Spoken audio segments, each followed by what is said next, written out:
varias cosas. Uno, la transición no es algo que uno espera, es algo que uno debe ejercer. O sea, si nosotros creemos que la transición en Venezuela hacia la democracia, hacia la apertura, hacia el respeto de la pluralidad de los derechos humanos, va a depender de 10, 15, 30 políticos, además lo mismo de siempre, creo que estaríamos cometiendo un error costal. Ha cambiado, o sea, creo que hay una etapa nueva en Venezuela. Como vuelvo y digo, yo estoy aquí y muchos de los exiliados están regresando y Moro está preso, o sea, eso es algo fáctico, ¿no? Hola, ¿qué tal amigos? Estamos aquí en una entrevista más de Conciencia y Dignidad para nuestro canal de YouTube. El día de hoy tenemos un invitado muy especial, es Laurent Saleh, activista y defensor de derechos humanos. Laurent está ahora mismo en Venezuela, pero bueno, Laurent tiene una trayectoria bastante amplia, como es mi amigo, y lo puedo decir aquí, y te conozco bastante bien, pues voy a resumir un poco tu vida. Empezaste tu lucha siendo muy joven, como en la lucha estudiantil. En el 2014, lamentablemente, durante tu exilio en Colombia fuiste detenido, te llevaron a Venezuela, estuviste 4 años recluido de manera injusta allí en la sede de Plaza Venezuela del SEBIN, en la tumba y luego en el helicoide. En el 2018 fuiste desterrado a España, donde has estado viviendo aquí con tu familia y ahora mismo has vuelto a Venezuela. Se me olvidó decir que eres premio Sájarov, un premio que da el Parlamento Europeo a defensores de derechos humanos y de hecho es un organismo con el que Laurent colabora activamente. Y ahora te encuentras en Venezuela, Laurent. Muchas gracias por haber aceptado esta invitación. Sé que tienes una agenda bastante apretada ahora mismo en terreno en Venezuela desde que llegaste. ¿Cuándo fue que llegaste, Loren? Fue como 4 días después de los terremotos. Y al tercer día, ahora uno saca las cuentas a partir del terremoto, ¿no? O ¿Cuántos sea, días? impresionante. Claro, ya van más de 40 días en terremotos, es decir, que tienes ya por lo menos o casi Sí. 40 días en terreno venezolano.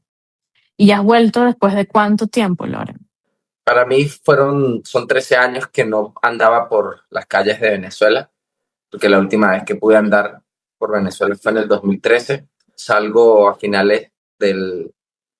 Venezuela, mediados del 2013, y en el 2014 me secuestran. Y aunque estuve entre el 14 y el 18 dentro de Venezuela, siempre estuve encerrado en la tumba y luego en el helicoide, y de la celda me sacaron otra vez directo un avión. O sea, esos fueron años Claro. donde no pude andar por Venezuela. Es decir, que 13 años sin estar Y, caminando por Venezuela. y casi ni saliste, de hecho, cuando estuviste detenido, o sea, no tuviste juicio. O, Cuando me detienen en Bogotá, que de hecho es importante resaltar que los propios tribunales colombianos condenaron al gobierno de Colombia por eso y lo calificaron como un secuestro.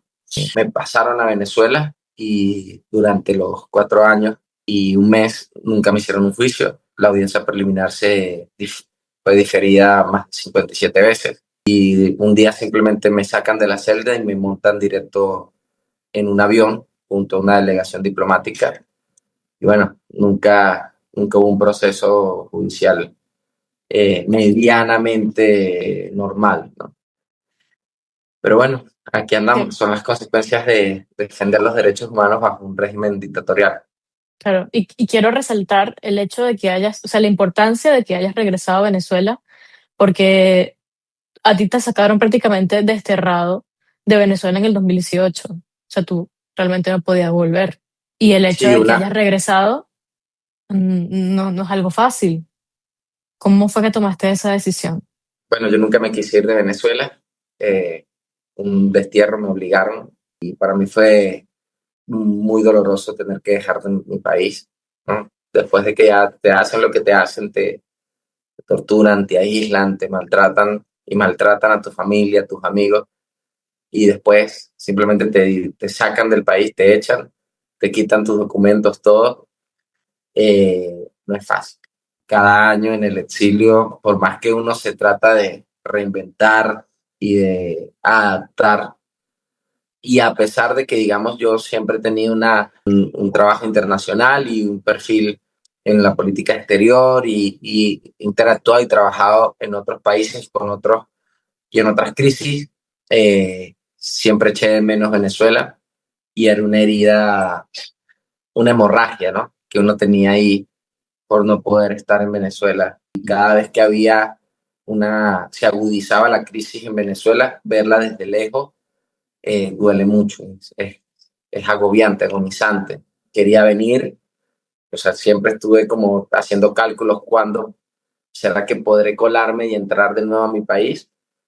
Luego del 3 de enero se vio la posibilidad, pero honestamente yo no quería, no me sentía cómodo entrando en la dinámica de negociación con la amnistía. No quería estar sometido, susceptible a chantajes políticos por esta o aparente amnistía que estaban llevando a cabo. Así que bueno, era una conversación que siempre teníamos con la Unión Europea de ver cómo, bajo qué forma y bajo qué operación diplomática podía yo regresar al país con protección. Estaba ahí, ¿no? En un proceso que podía tardarse meses o años para poder yo regresar, pero el día del terremoto yo justamente tenía derecho de palabra en la Comisión de Política Exterior, en el Parlamento Europeo, para hablar sobre la tortura. Y cuando salgo de ahí, que estoy llegando a mi casa, me llega el mensaje de hubo un temblor.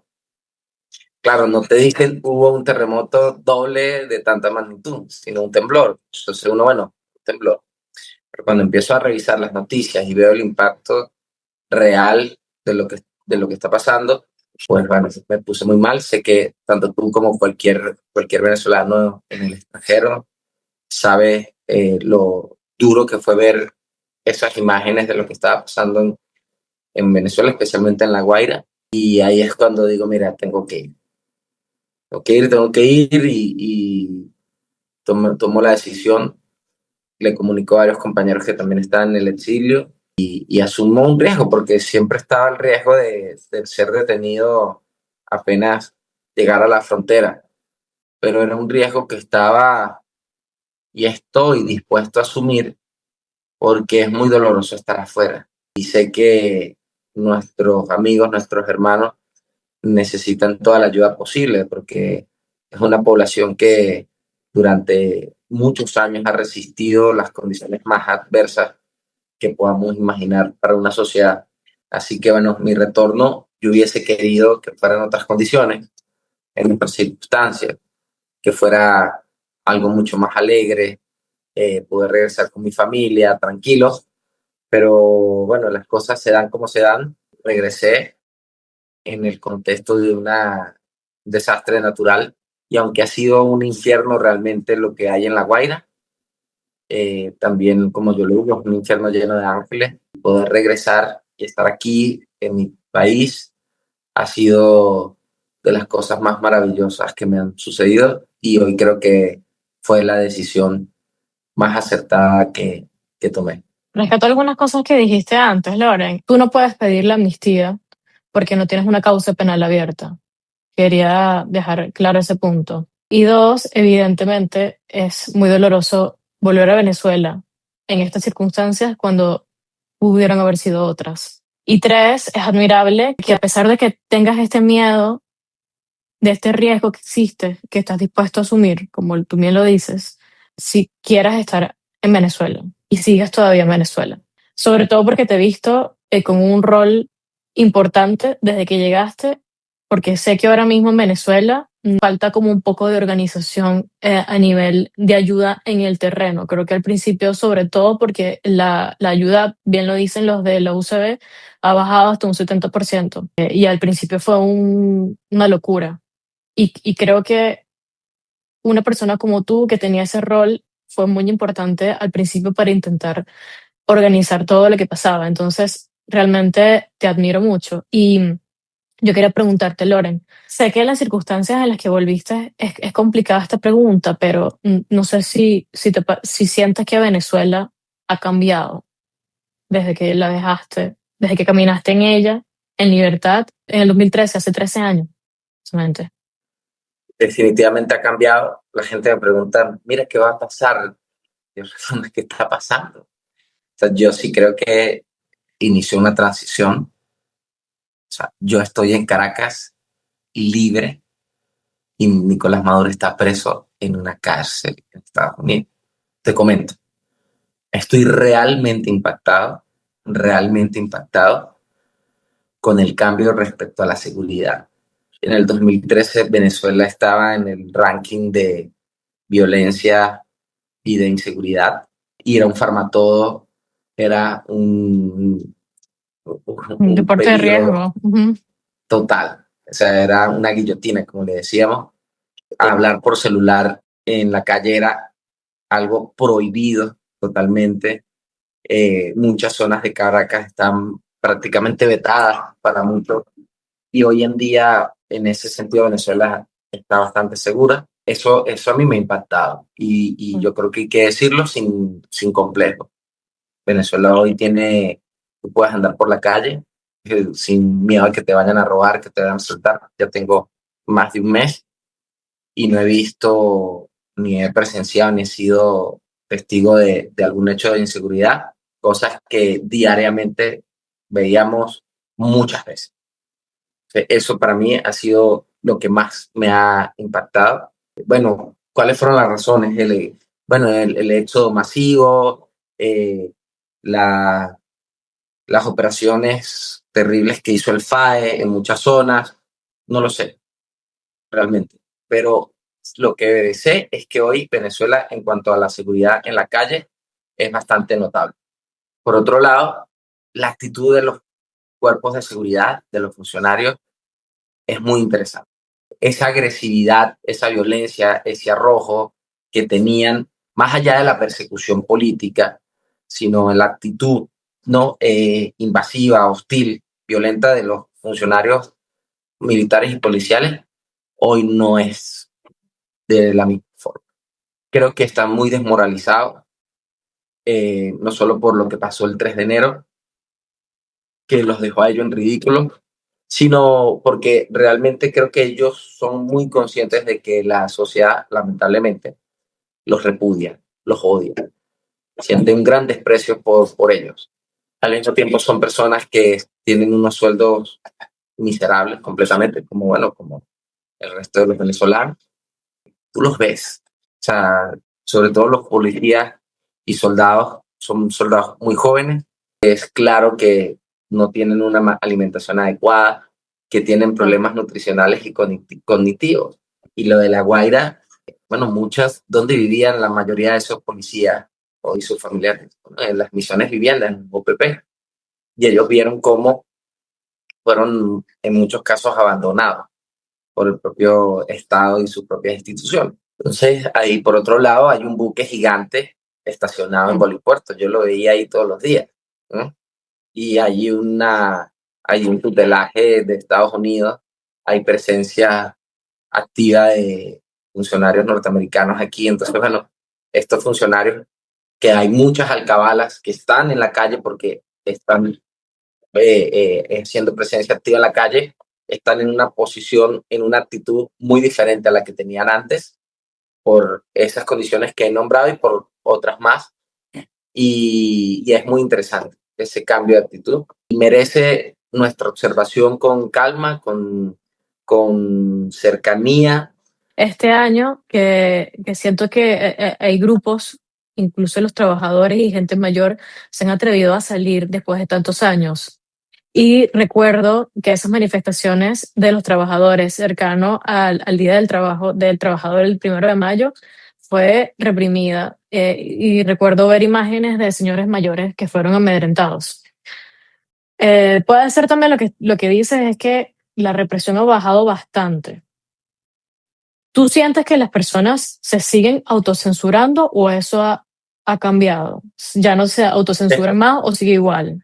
No, ha cambiado, o sea, ha cambiado. Y creo que nosotros tenemos que promover, acabar con la autocensura, varias cosas. Uno, la transición no es algo que uno espera, ¿no? Es algo que uno debe ejercer. Eso no es un milagro que pasa de repente, ni por muchos gringos que estén metidos en Venezuela.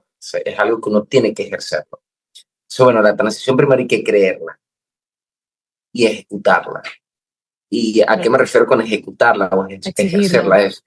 Es dejar de autocensurarnos, es acercarnos a las instituciones con seguridad, hacerlas que funcionen, hacerlas que funcionen. Por ejemplo, lo primero que hice fue ir al SAIME, ir al CENIA, ir al Banco de Venezuela y abrirme una cuenta y con una actitud positiva, pero firme, interactuar con estas instituciones. O sea, si nosotros creemos que la transición en Venezuela hacia la democracia, hacia la apertura, hacia el respeto de la pluralidad de los derechos humanos, va a depender de 10, 15, 30 políticos, además los mismos de siempre, creo que estaríamos cometiendo un error constante.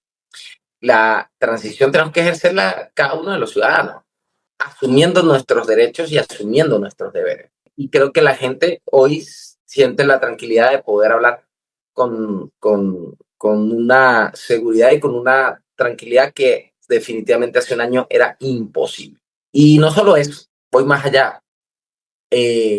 Las escenas que podemos ver a través de las redes sociales, pero que yo presencié casi que todos los días, donde los ciudadanos increpaban a un general, a un coronel, a un jefe del DGCINO, del SEBIN o un comisario de la policía, o a cualquier funcionario público y se paraba y le decía y le reclamaba y le hacía saber su enojo, era algo que tú y yo sabemos era imposible en todos los años anteriores y hoy la gente lo hace. Claro, es todo resultado de la indignación, de la frustración, de todos estos sentimientos que están aquí dentro de nosotros los venezolanos, pero, pero es algo interesante. Hay prensa internacional haciendo el trabajo, hay organismos y organizaciones internacionales haciendo el trabajo. Operación Libertad, que hoy en día sigue funcionando, bueno, con su propio equipo, su propia dirección, y que estaba muy consolidada en Colombia, hoy está nuevamente en Venezuela y ha traído de forma formal, legal y sin ningún tipo de contratiempo ya varias gandolas con insumos, medicamentos y donaciones, por ejemplo. Eso era algo imposible.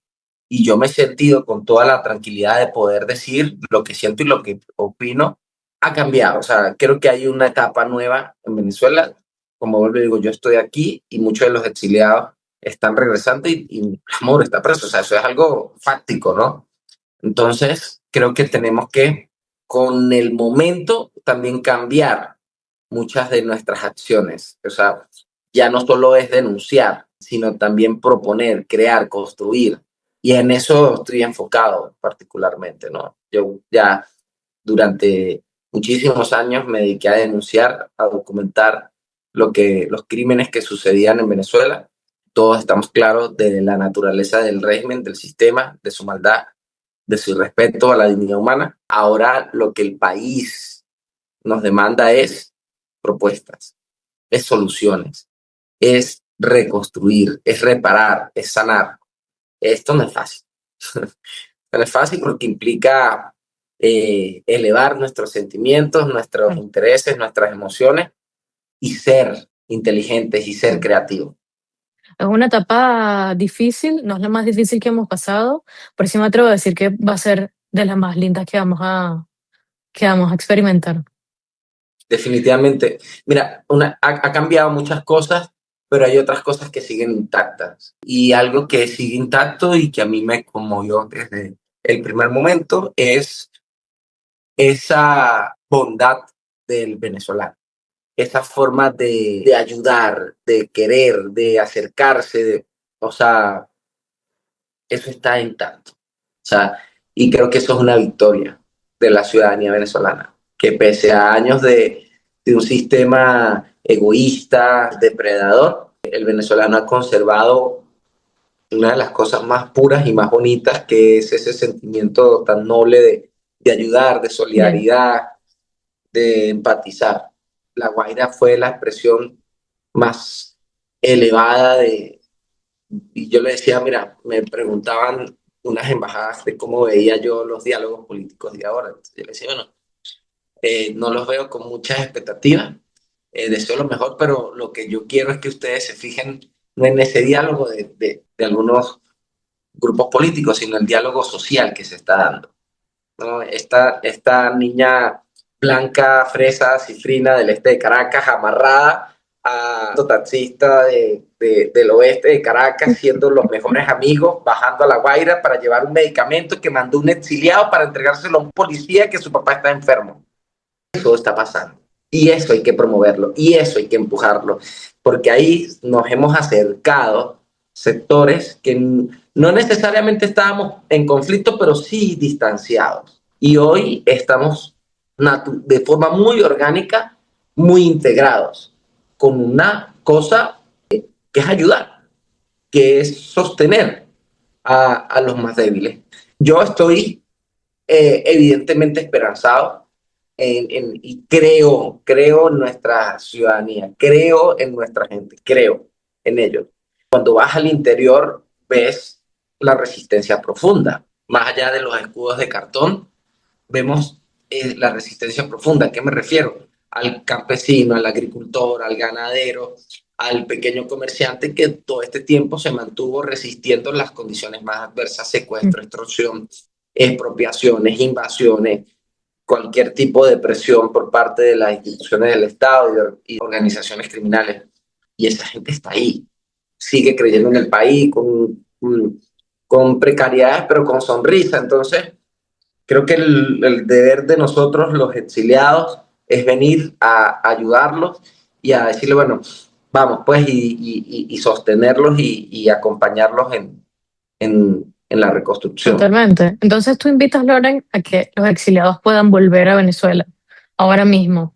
Totalmente, y creo que yo he tratado con mi regreso, nunca pido a nadie que haga lo que yo no estoy dispuesto a hacer, ¿no? Mm. Y hacer un tema afuera, ¿no? Yo no podía decirle a la gente que protestara si yo no estaba ahí. No le podía decir a la gente que regresara a Venezuela si yo no lo hacía. Y lo que quiero con mi presencia acá y con mi actitud y con mi día a día es mandar un mensaje a la diáspora venezolana de que pueden y deben regresar, así sea para pasar una temporada acá.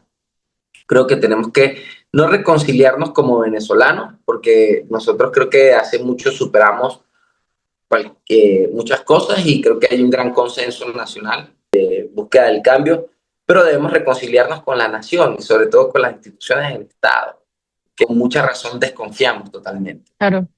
Entonces, creo que nosotros tenemos que, los exiliados y la diáspora en general, es conveniente que vengan. Las universidades necesitan personas, los colegios necesitan personas, las empresas que se van a abrir van a necesitar capital venezolano, humano venezolano, y las propias instituciones públicas del Estado necesitan gente que ame este país, que esté preparada, que esté capacitada. Yo les digo, vengan, ¿sabes? Vengan y ejerzan la transición. Es un poderoso mensaje, Loren. Loren, yo quería entrar ahora en el tema de los presos políticos, porque eres un ex preso político. Y digamos que la liberación de presos políticos sigue siendo un tema de la agenda pendiente. Y aunque ahorita estamos todavía saliendo de lo que fue el shock de los terremotos, pareciera que se está reactivando otra vez la lucha de los familiares, de las madres que están allí, siguen exigiendo que liberen a su familiar preso político injustamente. ¿Cómo está el panorama actual? ¿Qué nos puedes decir sobre eso? Hasta ahora he estado muy de cabeza en el tema humanitario. He estado en comunicación desde el primer momento con Foro Penal y otras organizaciones que trabajan el tema de los presos políticos. En el Rodeo sigue un campamento de familiares exigiendo la libertad de presos políticos. Las condiciones en estos centros siguen siendo terribles. Todavía hay mucha gente presa que ni sabemos. Todavía se sigue descubriendo nuevos presos políticos de gente que tenía miedo a dar a conocer A su decirlo. caso, lo cual es bueno, terrible. Yo creo que tenemos que ser lo más inteligentes posible para generar las condiciones para que todas estas personas terminen de ser liberadas. Hay diálogos políticos que están iniciando. Yo espero y entiendo que la liberación de los presos políticos es una prioridad en estas conversaciones. Nosotros debemos, cuando digo generar las condiciones, es acercarnos y rodear lo más posible a las personas responsables de que tantos venezolanos sigan aún detenidos y aprovechar la presencia de Estados Unidos en el país para que siga dándose liberaciones. Es un tema todavía muy sensible. Yo creo que se van a terminar de dar las liberaciones. Creo que eso viene, que va a ser el resultado de estas últimas agendas políticas que están llevando a cabo. Pero bueno, yo lo que Esperemos puedo que decir es sí. que acompañemos a los familiares, que no dejemos de usar nuestras redes, nuestros medios para visibilizar estos casos. Totalmente, Loren. Y ya tenemos que ir cerrando porque nos quedan 10 minutos de sesión. Tú que estás en el terreno, Loren, que has estado ahí prácticamente casi desde el minuto cero, ¿qué necesidades todavía persisten? Todas, unas más que otras. Yo creo que hay algo a lo que debemos prestar atención, más allá de lo logístico y lo material, que es el acompañamiento psicológico y emocional de las personas. Hoy en día no tenemos cifras oficiales de suicidios.